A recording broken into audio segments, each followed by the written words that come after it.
Welcome to the Mental Wealth Podcast, a place where all men can find a safe space to talk about things related to mental health. I feel like it's not talked about enough, so let's change that. I'm your host, Adil Abatig, and today we're going to be talking about a topic that is ever so illusory. It's so hard to grasp, but maybe with this episode, you can find better ground to put your footing and to reach more progress. We're talking about happiness. So let's get started. At the beginning of the video, I want to emphasize the fact that happiness is not just something that falls in our lap. It's something that we have to work hard for. It is a habit. It is something that we have to cultivate in our day-to-day life. So with that said, I think that happiness is just the attitude towards life. Happiness is, okay, I've heard this somewhere and I feel like it resonates so much. Happiness equals reality minus expectations. Let that sink in for a little bit. So basically, we're happy with what we got. I feel like daily life and modern life focuses so much on desires and getting and achieving those things that we don't have yet, that we forget the life that we already have. And that's, I think, the issue. The issue is too many desires and not being happy with what we want. So a great habit to start to cultivate is just being grateful for what you want. For what you have already, So, and I don't mean being gratitude in a superficial way. I mean being very specific and very honest about what you have, your health, your relationships, maybe your extracurricular activities, your hobbies, things that you genuinely enjoy. And it can be big things and it can be also small things. I remember a quote where it says, "Your life is someone else's dream." And that really hit me because that's crazy. My life or your life could be someone else's dream. So instead of just wanting someone else's life, maybe we should just be happy with our own. And that doesn't mean forgetting about goals or forgetting about improving our lives or whatever, but it's important to realize that there is a dangerous trap in here. And that trap is waiting for a better job, a perfect partner, or whatever it may be, your financial security. Like, these things are great to work for, but I want you to remember that life is here, life is now, and this is what we got. And yes, you can work for these goals, but as you're working for them, make sure you're enjoying your life. Make sure you're making time for the things that you truly enjoy and not just getting after it. Yes, I'm all about productivity, but I've definitely fallen into the trap of focusing too much on the future and not enough on the present. Or some people may focus and dwell too much on the past and not enough on the present.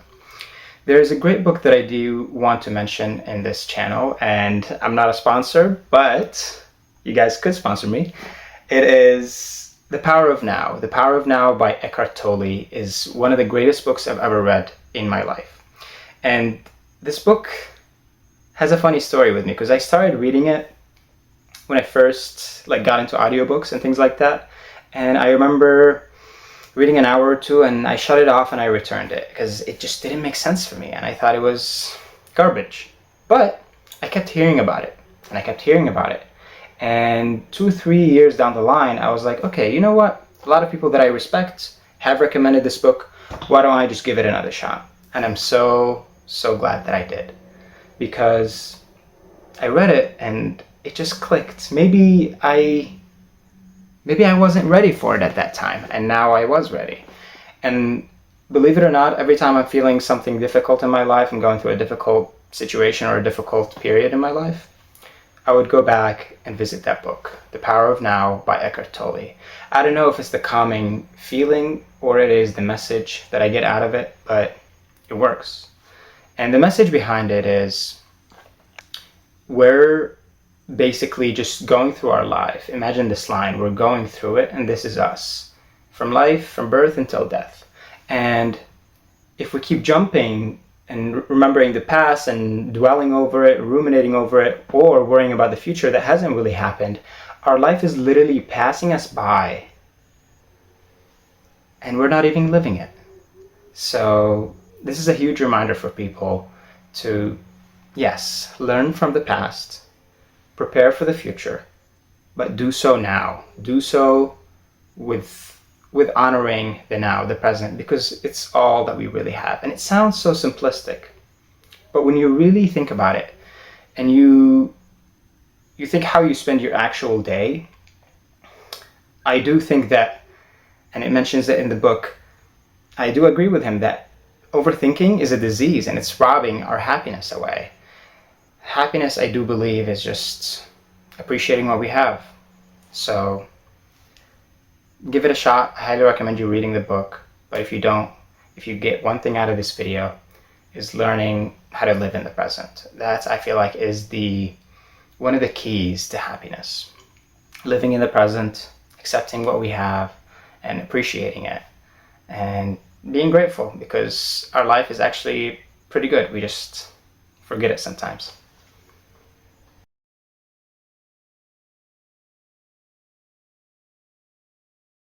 I want to emphasize also that the mind and body are connected, as you guys know.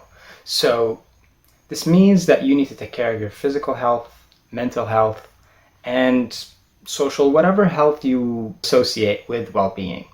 So relationships are a great start. Physical health, let's focus on that for a little bit. So what does this mean? It literally means taking care of your body. So getting enough sleep, 8 hours a day, quality, consistent sleep. This means sleeping at the same time, waking up at the same time, having a predictable schedule for your body to ground itself and to have some routine, something that, gives it safety and consistency. What else? Getting enough water, eating healthy, real food that you can actually read and know what it is, and eating enough, not too much or too little, something that will get you closer to your goals, whether it's losing weight or gaining a little bit more muscle, whatever it may be. So taking care of your body is a huge, huge thing. One thing that I found really helpful is just getting outside, going out in nature, or just getting some sun and walking around in the morning. Those things really just help set our circadian rhythm in a certain way and help wake our body up. So that's really important, because happiness is not just a mental thing. It is also connected to our physical well-being. So I want to remind you guys of that. So make sure you sleep enough, get enough exercise, and it doesn't have to be lifting weights or anything crazy. It can be, but I mean just movement in general. We're built to move, we're built to explore the world. So enjoy your body and take care of your vehicle, if you will, because we only got one as far as we know. So take care of it.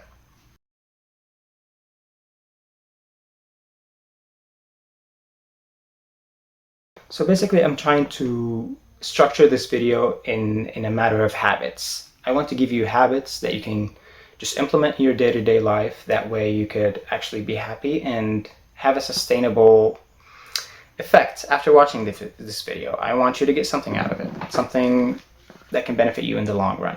So we talked about the habit of taking care of your body. It could be something like daily exercise.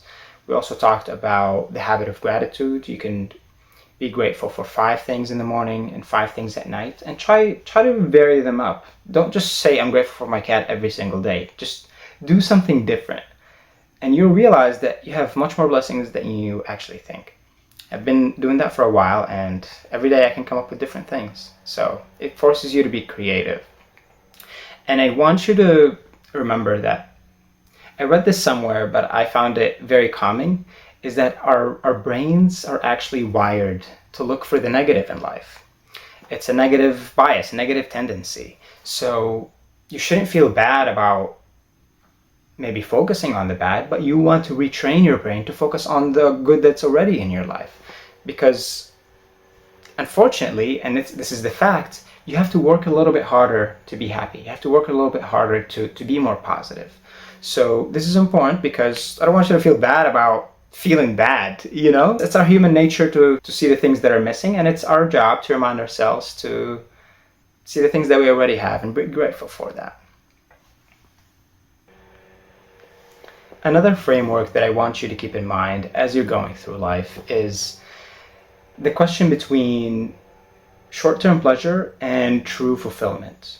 And this is crucial, because a lot of decisions in life depend on that paradigm, if you will, that yes or no. Do I prioritize the now and short-term pleasure, or do I actually want true fulfillment in the long run, which is actually better for me?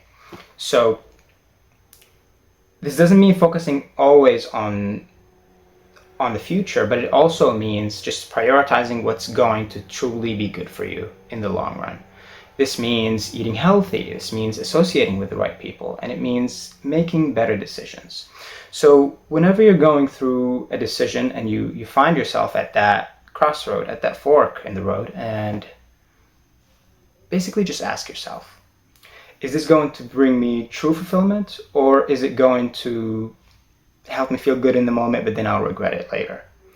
That question really helps. Another question that I found incredibly helpful, especially when it came to big decisions in life, which is ask yourself, if I was on my deathbed, what decision would I be making? What decision would I wanted to make if I am right now dying? Bear with me here. If I'm dying right now, what decision would I want to take in this moment? And I find that this decision or this question clarifies a lot of the BS that doesn't need to be there. So I find that, the decision is sometimes, or the question is much more important than the answer. Because if we ask ourselves the right questions, the answers will be much easier. So keep those questions in mind. What brings me true fulfillment? And if I was on my deathbed, what would I have wanted to do? And this goes for small decisions of, like, let's say what I'm going to eat for lunch, or for big decisions like career decisions, or who am I, long-term partnership, or whatever it may be. These questions really help us dial down and dig deep and see what's truly important to us.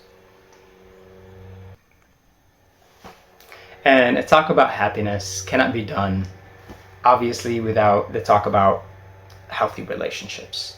And this goes in twofold. You need to find a balance, whether you're an extrovert or an introvert, and see and check in with yourself. And journaling really helps with that, because you're checking in with yourself, you're seeing how you're feeling. Self-awareness is great for that. Meditation is great for that. So I'm talking about the balance between spending time with yourself and spending time with other people. That is, healthy people, people who are good for you, people who bring the best out of you, and people who just challenge you to be a better person. I feel like honest friends, real friends, and whoever they may be, family or whatever, these people are good for you if they tell you what you need to hear, not what you want to hear. They tell you the things that are going to help you grow and prosper in the long run, not just what soothes your ego in the moment. So keep that in mind. Surround yourself with people who tell you the truth, compassionately, but also constructively, so you can be a better person. I have heard this saying, and you guys have heard it probably too, but it rings true to this day. You are the average of the 5 people that you surround yourself with. And whether we like it or not, it's true. We often pick up on the habits and sayings and energy of the people that are around us. So it is really important to pick the people who are elevating you. Ask yourself, if you had an equation and you put 5 people in a blender and you came out, these are the 5 people that are closest to you. Now, with that said, do you think that this person is going to raise your average or lower your average? And I know it sounds very black and white to say this, but just keep that in mind. Keep that in mind. And even if you don't choose to disassociate totally with that person, maybe you can spend more time with other people. And you can just spend a little bit of time with them, but not as much. Or if you're spending time with them, you can focus on the good in life. If they're always complaining, you can focus on the positive in things. You can be the force for change. So keep that in mind. You're an active player, you're the captain here, so take ownership of your life. This is another topic that I want to touch back on, it's the victim mindset versus, I like to call it the captain mindset. It's basically, you've heard this before, the victim's mindset, life is happening to me, but the captain's mindset just takes ownership of the situation, of your life, your finances, just everything that's happening to you, and take extreme ownership of that. Jocko Willink, with his book, Extreme Ownership, has been a really helpful book, so definitely check that out. But that basic idea is even your happiness. This is something that you should take ownership of and realize that it's something that you can develop if you put in the time and effort into it. Remember that it is a habit. It's focusing on the good in life. It's taking care of your body, your mind, making some time for meditation every morning, journaling, checking in with yourself. Maybe if you're feeling overwhelmed, you choose not to go to that event. Just spend more time with yourself. It's all about that balance, and it's all about knowing yourself, because there is no perfect portion like, oh, spend 1 hour a day with a person that you like every day. No, like it could look different for different people, and it could look different for you in different situations of life. So knowing yourself, being self-aware, and journaling helps a lot with that. So I highly recommend it. Just build a habit of journaling, meditating every day.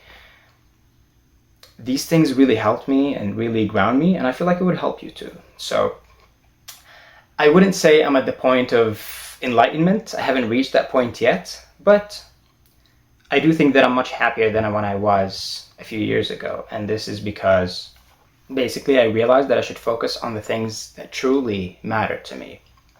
Not what social media says, not what somebody in your life said, but what you truly want. And again, this goes back to that question. On my deathbed, what would I have really wanted to do? And apply it, because life is not guaranteed. We're not guaranteed an extra second in life. So let's give it all we got.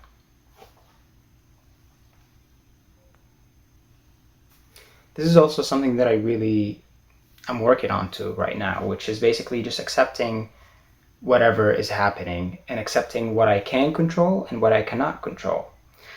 And either way, it's total acceptance, total ownership of what you can control and trying your best to change it while accepting the now, and also accepting what you cannot control and that you cannot control it. Like, I'm not trying to sound funny, but it's actually true. Oftentimes I find people, or myself included, just ruminating and worrying about things that I cannot even control. So like, what's the point of that? Life is too short for this garbage. Seriously. So focus on your area of influence. That's it. And accept the rest. Do your best and accept the rest. That's a good mantra. I should put it on a t-shirt, but that's for another day.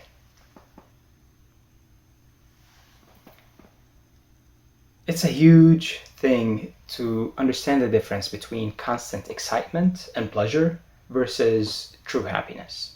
And happiness is this really fuzzy term, and I feel like it's important for us to define it, maybe. And I gave that equation that I've heard from somebody. It's not my own, but so I won't take credit for that. But like we said, happiness equals reality minus expectations. So it's basically accepting the now and being grateful for it. Gratitude is a powerful tool.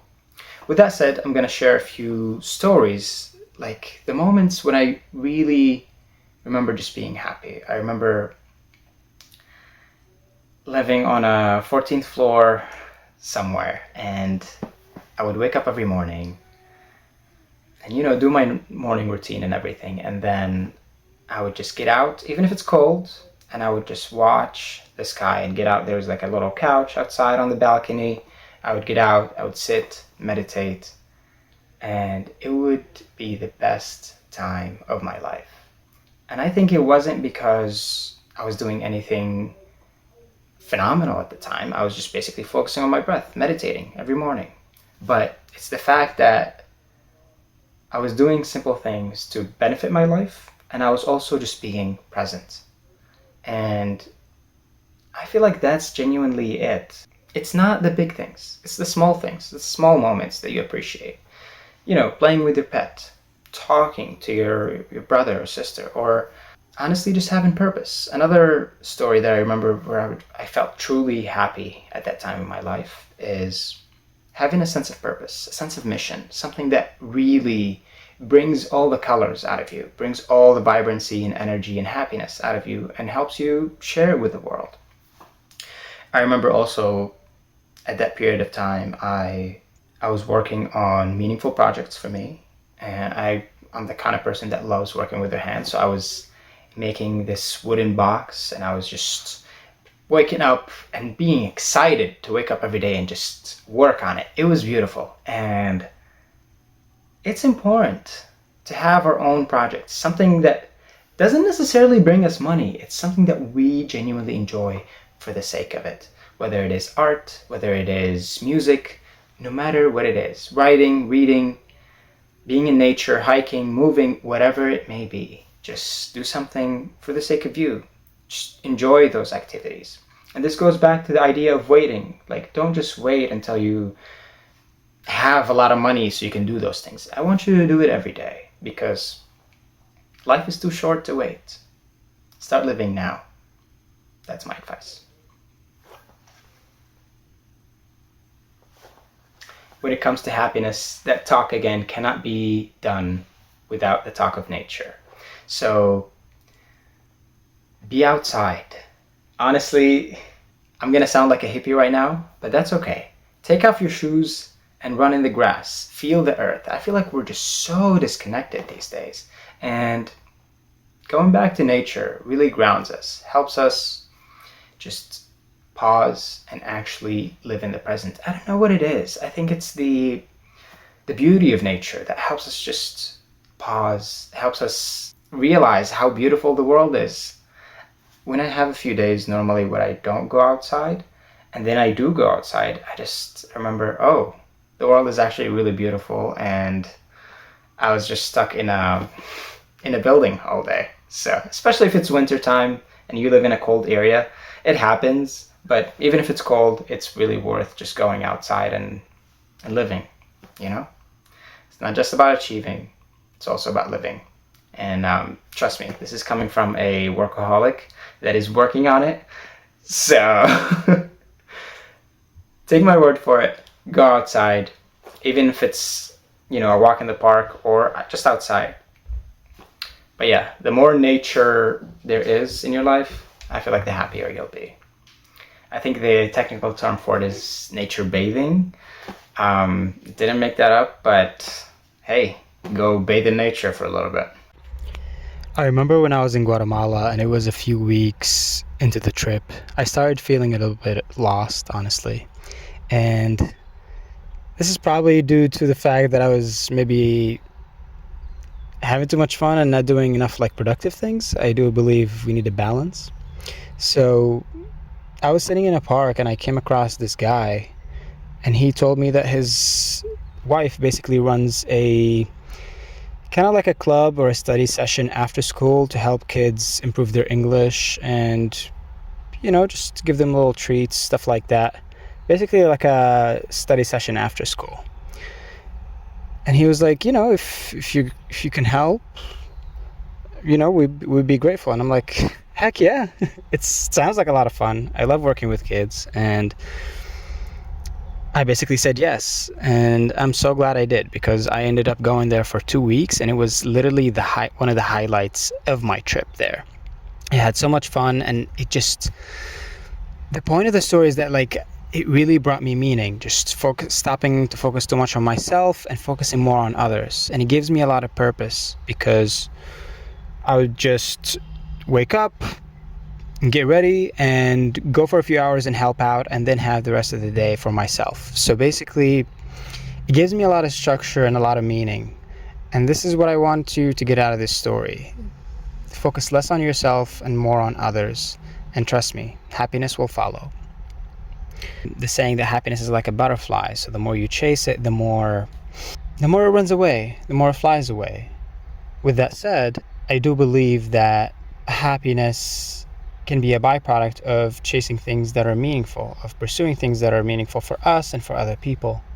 So focus more on service, more on giving to others, and who knows, you might just find happiness in the process. And by the way, make sure you guys comment what you want the next video to be about. I want your input, and I want to post something that you're interested in. So let me know in the comments below, what would the next podcast be about? A couple of ending thoughts before we part here. Please, please, please do not compare yourself to anyone. It's not fair, doesn't make sense, and it's not helpful. I want you instead to compare yourself to where you were yesterday. And this is where tracking, journaling, I'm kind of a tracking freak, so I don't know how you can quantify, I'm still working on it, how you can quantify your happiness levels. But a daily journal can really help you just get a feeling for it and just get your thoughts on paper and clarify your mind. With that said, I want to end with a couple of habits that could really help you and me just be happier. Like we said, taking care of your body, taking care of your mind, and the body with exercise, consistent sleep, food that is healthy and real, and enough water. And to summarize for the mental, you could use things like gratitude, 5 things in the morning. These are habits that you can implement every day. You could also do journaling, meditation. Yoga has been really helpful for mind and body. It's mind-blowing. So try it out. Other things is starting to connect with a positive peer group, and please stay away from the phones as much as possible. I feel like we're spending way too much time on that, so spend more time in real life. Trust me, it will serve both of us. With that said, I do want you to remember that happiness isn't necessarily excitement, but it is the calming feeling that you're okay, that you're here, and you're enjoying the day-to-day activities. Thank you so much for taking the time to watch this video and to learn something new for you today. So be proud of yourself. And if you like it, if you like this video, if you found it very helpful, or at least a little bit helpful, give it a thumbs up, share it with someone that might need it. And as always, stay grounded. Like, share, subscribe. Have a good one. Bye-bye.